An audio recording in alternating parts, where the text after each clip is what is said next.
मैंने पिछले एपिसोड में जे कहा, लिखा कुछ ऐसा पल खिल उठे पढ़ने वालों के, शब्दों का अनुभव हो जाए कुछ ऐसा कि रुक जाए कदम चलने वालों के, जुबानी इजहार हो कुछ ऐसा कि ना सुनने वाले भी सुनने लग जाए।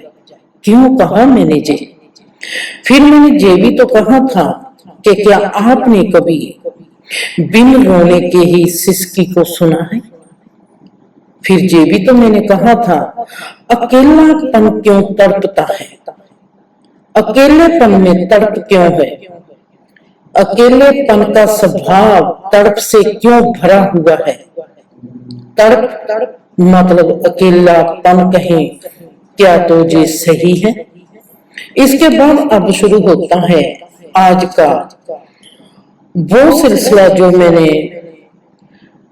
कल के एपिसोड में बोला था, मेरा अनुभव। शर्म का खुद में ही शर्माना गहरा अनुभव क्यों है? कोई भी गहरा अनुभव खुद के ही गुण रूप में कब खुलता है? कोई भी गहरा अनुभव खुद के ही गुण रूप में कब खुलता है? जब हम इसको ऐसे कहें कि कोई भी चीज को हम किसको हम कहेंगे कि ये गहरा अनुभव है, गहरे से गहरा अनुभव हम किसको बयान करेंगे, किसको कहेंगे कि ये है हमारा गहरे से गहरा अनुभव?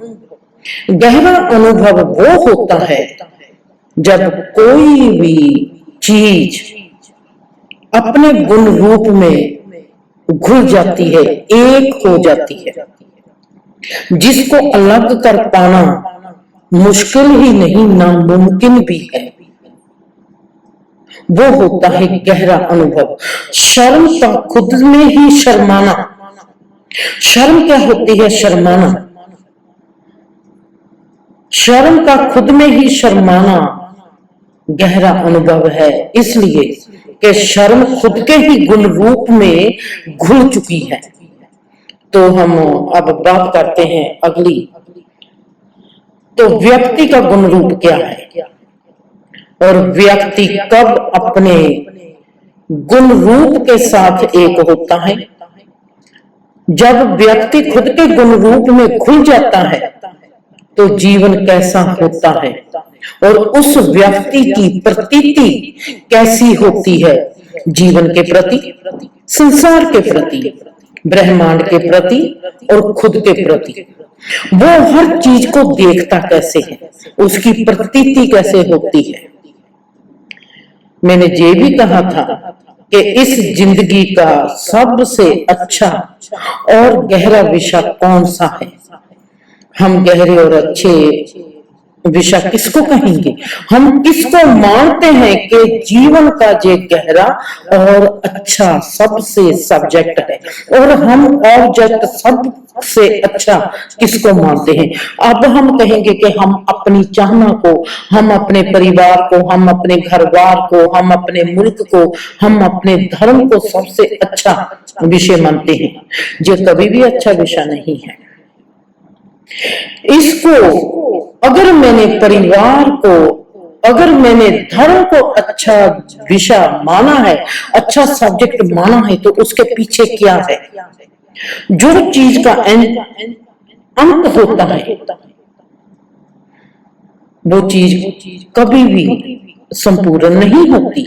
जो विषय अपने ही विषय में घुल जाता है, जो सब्जेक्ट अपने ही सब्जेक्ट के साथ एक हो जाता है, कोई भी चीज हमको क्या सिखाना चाहती है, कोई भी चीज से हम क्या सीखते हैं,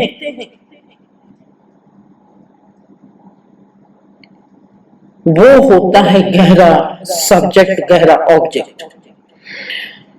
वो विषय जिसके साथ हमारा समूहगत संसार और व्यक्तिगत संसार खूबसूरत हो जाता है, वो विषय कौन सा है? जब व्यक्ति खुद के स्वभाव रूप में खुल जाता है, जब जीवन की कोई भी धारणा जब जीवन की कोई भी मान्यता, जब जीवन का कोई भी सब्जेक्ट और ऑब्जेक्ट, जब जीवन का कोई भी विधि विधान, बस सब कुछ भूल जाए और हम सिर्फ कोरे के कोरे रह जाएं, जिसमें कोई भी मैथ ना बच पाए, मैथ काम ना कर पाए, जिसमें ना ही हमारी कोई थ्योरी बची कि आइंस्टाइन की ये थ्योरी थी, जे बिजली की थ्योरी है, जे गॉड की थ्योरी है, जे ब्रह्मांड की थ्योरी है, जे धर्म की थ्योरी है, जे पीएचडी की थ्योरी है, जे पैसा कमाने की थ्योरी है, जे बिजली की थ्योरी है। जब कोई भी थ्योरी ना बचे, शुद्धता का भी शुद्ध रूप, शुद्धता के भी शुद्ध रूप को हम कहते हैं कि ये है जिंदगी का गहरे से गहरा सब्जेक्ट। जैसे हम कहते हैं कि सबसे गहरा अनुभव वो होता है जो खुद के ही गुण रूप में घुल जाता है, वैसे ही गहरा जीवन का सब्जेक्ट वो होता है जो हमारे में हर चीज को शुद्ध कर डालता है। हम शुद्धता का भी शुद्ध रूप हो जाते हैं। शुद्धता का शुद्ध रूप होना क्या होता है? फिर मैंने कैसे कहा, फिर मैंने किसको कहा और कैसे कह दिया कि बिन रोने के ही सिसकी आए, बिन बादलों के बरसात हो। व्यक्ति की सब थ्योरी कब खत्म होती है? अगर थ्योरी नहीं खत्म होना है तो फिर तब ना तो हमारे पास जमीन रहेगी, ना ही हमारे पास आसमान रहेगा। तो हमारे पास रहेगा क्या? हम किसको कहेंगे कि ये है थ्योरी काम करती है, ऐसे हमारा जीवन काम करता है, ये है हमारी मान्यता, ये है हमारा भरोसा, ये है हमारा लगाव, ये है हमारा मोह, ये है हमारा लोभ। अगर हमारे पास कोई मान्यता नहीं, अगर हमारे पास कोई विचार नहीं, अगर हमारे पास कोई सोच नहीं, अगर हमारे पास कोई भाव ही नहीं, तब ना तो हमारे पास कोई जमीन रहेगी, ना ही रहेगा आसमान। तो क्या होगा? ये बात बहुत सच है। हम सबके पास, किसी के पास भी ना ही जमीन है और ना ही आसमान है। हमारा जो शुद्ध अस्तित्व है वो जमीन और आसमान के बिन है। उसको ना ही जमीन चाहिए और ना ही उसको आसमान चाहिए। जमीन चाहिए या आसमान चाहिए, इसके लिए हमको किसी धारणा को, किसी मान्यता को, किसी विश्वास को, किसी सोच को, किसी भाव को पकड़ना पड़ेगा। हमको ये सब चाहिए तो चाहिए ही नहीं, तो ये सब थ्योरी जो हमारे काम की नहीं आएगी, काम की नहीं रहेगी। तो जो रचना है क्या? ये है सबसे खूबसूरत सवाल, यही है सबसे अच्छा और खूबसूरत सब्जेक्ट जो हम सबके जीने को मनमोहक बना देता है। क्यों? कैसे? क्यों? क्या? कहां पर? किधर? इधर या उधर? अनंत सवालों का तीर हमारी ओर आएगा और हमारे पास कोई भी जवाब नहीं होगा। व्यक्ति का गुण रूप क्या है? खुद के अस्तित्व में घुल जाना। खुद का अस्तित्व कैसा है? संगमा खालीपन, गहरा खालीपन, संगमा खालीपन और गहरी से गहरी शून्यता जैसा। तो हम कैसे हो जाएंगे? अगर हमारे पास गहरा संगना खालीपन होगा और गहरी शून्यता होगी तो हम कैसे हो जाएंगे? हम स्पेस जैसे हो जाएंगे। हमको लगेगा कि हम है ही नहीं, हम स्पेस जैसे हैं। अब हमारी मानता कैसी होगी? अब हम किस विश्वास की, किस चीज की बात करेंगे? हमको किस धारणा की जरूरत होगी? हमको कौन सी विधि चाहिए स्पेस होने के लिए? कुछ भी नहीं चाहिए, हमको खालीपन चाहिए। जितना संगना खालीपन होगा, जितनी गहरी सुनता होगी, वैसे ही हमारा अस्तित्व स्पेस जैसा होगा। स्पेस जैसा जब हो गया, ना तो हमको जमीन चाहिए, ना ही हमको आसमान चाहिए। तो ये जो विधि है, कोई भी, ये जो हमारी कोई भी धारणा है, जहां हमारी कोई भी मानता है, जहां हम किसी भी विधि विधान को मानते हैं, किसी रूल को मानते हैं, किसी कानून को मानते हैं, किसी अनुशासन को मानते हैं, तो वे सब क्या है? खुद को रूप रंग आकार देने के लिए हमको बहुत सी धारणा, बहुत सी विधि, भाव, सोच और एहसास चाहिए। पर शून्य होने के लिए सिर्फ शून्य ही चाहिए। शून्य का स्वभाव है शून्य हो जाना। जब शून्य अपने स्वभाव में ही शून्य हो जाएगा, जब शून्य में घुल जाएगा, ये ब्रह्मांड है शून्य। अब मेरा अस्तित्व शून्य हो गया। जब मेरा गुण रूप, मेरी शून्यता, गहरे अस्तित्व की जो शून्यता है, गुण रूप है, वो ब्रह्मांड के शून्य रूप में घुल जाएगा। तो जब व्यक्ति शून्य होता है, तो हर चीज का स्वभाव ही शून्य है, ये जान लेता है। स्वभाव ने ही शून्य होना है, स्वभाव ने ही चाहना हेतु अपने अनंत रूप रंग आकार के बारे में जानना है। जब हम अपनी किसी धारणा को जानना चाहते हैं, जब हम अपनी किसी सोच को, भाव को, एहसास को जानना चाहते हैं, किस चाहना के हेतु हम ये जानेंगे? ये एक चाहना है जो फिर हमारे को अनंत रूप रंग आकार का विस्तार बनाकर हमको उलझाएगी। हमारी समझ में नहीं आएगा। हमने अपनी किसी धारणा का, हमने अपने किसी सोच का, हमने अपने किसी भाव का देखना है कि ये मेरे में क्यों है।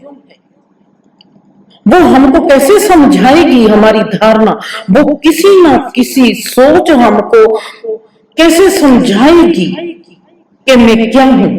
हमारी सोच रूप बनाएगी, हमारी सोच रंग बनाएगी, हमारी सोच एक अपने आले दुआले आकार बनाएगी।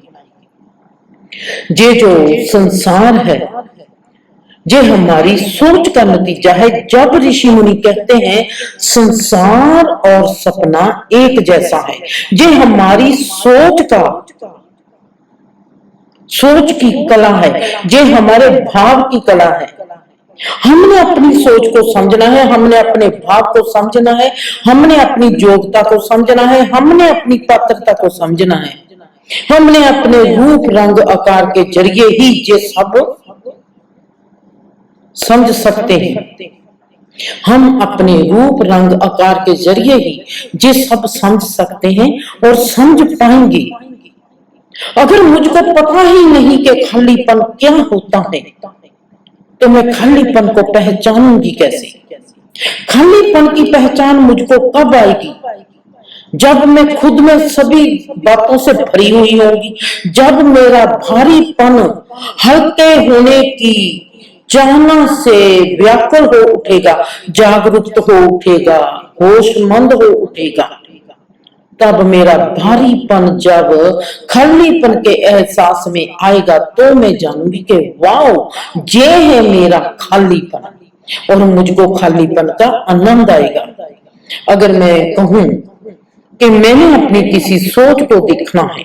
ये जो जाल है, कहते हैं कि जो माया जाल है, जो माया जाल किसका है? हमारे वेदों ने, हमारे ऋषि मुनों ने इस चीज को कहा है कि जो माया जाल है। माया जाल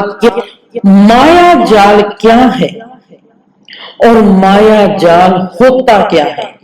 किस चीज को कहा है हिंदू धर्म में, वेदों ने, कि ये संसार माया जाल है, जो है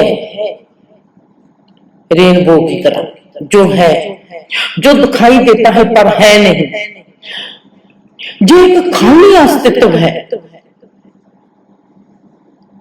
जो दिखाई देता है पर किसी भी, मैं रुख की ओर देखती हूँ, रुख को गहरे से देखती हूँ, किसी सोफे की ओर देखती हूँ, अपनी ओर देखती हूँ, बाहर आसमान की ओर देखती हूँ, सब की ओर जब मैं गहराई से देखती हूँ तो वहां पर एक खालीपन का एहसास मात्र रहता है। ये जो फिर रूप रंग आकार जो मुझको दिखाई देता है, ये क्या है?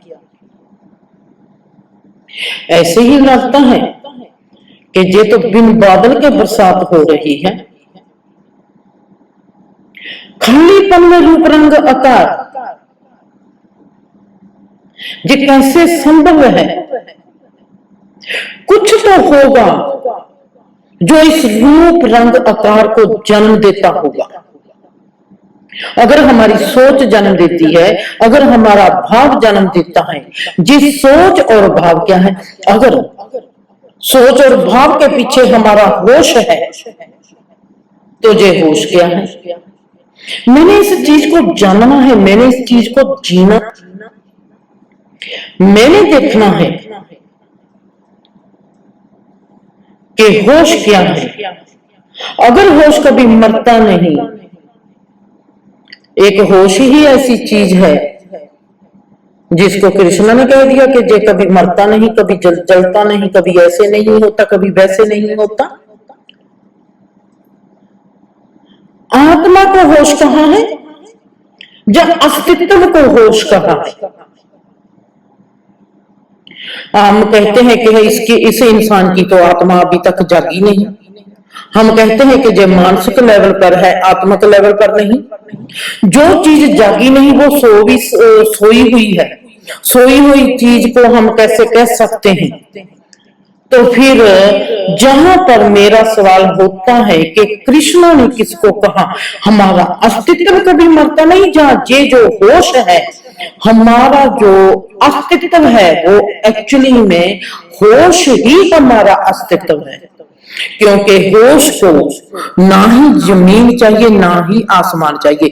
एक जो होश है जो बिन बादल की बरसात है, एक जो होश ही है जिसको मैं कह सकती हूं कि जब होश है तब ही मैं कह सकती हूं कि वाह, जे बिन रोने की सिसकी है। इसको ही तो जैन गुरुओं ने कहा है कि एक हाथ की ताली। बड़ा ही अजीब गरीब सा जे डिमेंशन है हमारा, जिसमें हम जन्मते भी हैं, मरते भी हैं। होश जन्मता है, होश मरता है। जे जन्मता मरता कौन है? मैं अपने होश के प्रति कितनी होशमंद हूं? क्या मैं उतनी ही जीती हूं और उतनी ही मरती हूं? मेरा होश क्या है? अगर मेरा होश मेरा ही अस्तित्व है तो इस अस्तित्व को किसी भी धारणा की, किसी भी विधि की जरूरत नहीं चाहिए। जे अस्तित्व, जे होश अगर हमारा अस्तित्व है, अगर इसको विधि की जरूरत पड़ती है, किसी धारणा की जरूरत पड़ती है, ये खुद को जगाने के लिए पड़ती है। हम खुद में जागेंगे कैसे? अपने रूप रंग आकार जो हमको दिखाई देता है चारों तरफ, ये क्या है? ये तो एक झरोखे हैं जो हमारे को जगाने के लिए हैं। अल्फाज क्या है? हमारे झरोखे हैं। हर चीज विषय हो, वस्तु हो, मतलब के सब्जेक्ट हो, ऑब्जेक्ट हो, जिस सब हमारे होश को हमारे रूबरू करते हैं। हमारा होश है जो कभी मरता नहीं, कभी जन्म नहीं लेता, जिस दीवी है। होश में हमने रहना है, पर रहना है संसार में जिसको कहते हैं हमने कभी भी गैर हाजिर नहीं होना। तो हम उसमें कैसे जा सकते हैं? हम मिलते हैं अगले एपिसोड में।